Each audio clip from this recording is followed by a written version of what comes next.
Hello बच्चों, मैं स्वागत करता हूं आपका अपने इस YouTube चैनल पर। आज हम पढ़ने वाले हैं पादप हार्मोन्स के बारे में। मैंने आपको 4 पादप हार्मोन्स बताए थे, उसी के बारे में हम डिटेल में इस वीडियो में पढ़ेंगे। तो चलिए वीडियो शुरू करते हैं।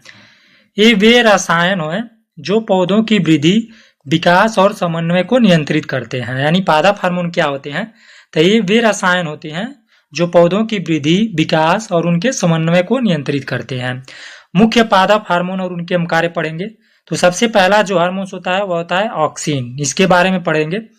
पहला पॉइंट देखेंगे, शाखाओं के अग्रभाग पर बनता है। यानी जो ऑक्सिन होता है, जो पौधे की शाखाएं होती हैं उनके अग्रभाग पर बनता है, यानी आगे वाले भाग पर बनता है। दूसरा पॉइंट देखेंगे, कोशिका की लंबाई में वृद्धि करता है।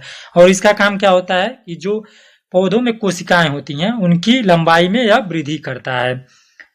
तीसरा पॉइंट देखेंगे, प्रकाशानुवर्तन में सहायक होता है। यानी जो प्रकाशानुवर्तन होता है उसमें ऑक्सिन सहायक होता है। दूसरा हार्मोन पढ़ेंगे जिब्रेलिन। इसका काम क्या होता है?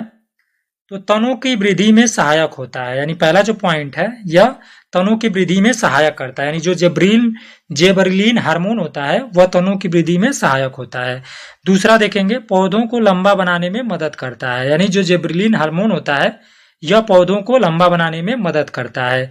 तीसरा पॉइंट देखेंगे, फूल और फल बनाने में मदद करता है। जेबरलिन जो होता है फूल और फल को बनाने में भी मदद करता है। अब हम तीसरा देखेंगे, साइटोकिनिन हार्मोन क्या होता है। तो पहला पढ़ेंगे, कोशिका विभाजन में मदद करता है। यानी जो साइटोकिनिन होता है वह कोशिका विभाजन में मदद करता है। दूसरा पॉइंट पढ़ेंगे, पत्तियों को अधिक समय तक हरा बनाए रखता है। यानी जो साइटोकिनिन होता है यह पत्तियों के जो हरा रंग होता है उसको बनाए रखने में मदद करता है।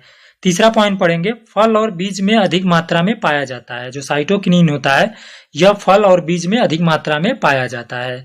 चौथा हार्मोन पढ़ेंगे, एब्सिक अम्ल।